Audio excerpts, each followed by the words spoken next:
Assalomu alaykum va rahmatulloh. Rover degan dastgohga kirdim. O'zini parol logini bilan kiradi Roverga. Kirgandan keyin shu dastgoh uchun ishlab chiqarishi nihoyasiga yetmagan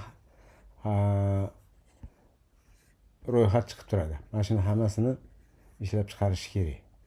Shundan bittasini ko'rsataman, qanday ishlab chiqarishini. Mana tanladim o'ng lavhada. Chap lavhada mana tepadagi knopkalardan plus bosdim. Bosganimdan keyin 25 ta deb yozaman. Asli 24 ta bizada. Mana asli 24 tadan ortiq kirita olmaysiz deyapti. Bo'ldi, 24 tani oldi.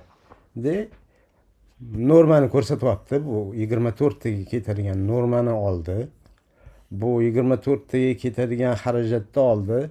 Ishlab chiqaradi, keyingi qadamga berib yuboradi. Mana shu 4 ta narsani ko'rsatyapti. Keyingi qadam sborka karkas ekan. Ana endi mana shu narsa bo'ldimi?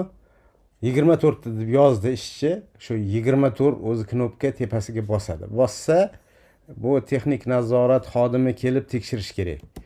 O'zini parolini aniq qiladi, bu to'g'ri qilingan ekan bu ishchi deb qayd et deydi.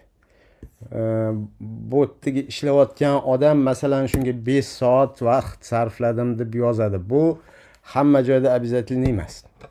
Xohlasanglar buni olib tashlaymiz, lekin juda kerak narsa bo'ladi vaqti kelganda. Muhimi buni olib tashlaymiz desanglar olib tashlay olamiz, rivojlantiramiz desanglar rivojlantiramiz shuni hali yana. Mana endi saqlashni bosdim. Bosganimdan keyin bo'ldi. Bu narsa bizda ishlab chiqarildi. Mana 100% bo'ldi. Bunisi 100% bo'ldi. 24 tani ishlab chiqardi. S25 3/4 deganini endi buyurtmalar noziridan ochib ko'rsataman keyingi videoda.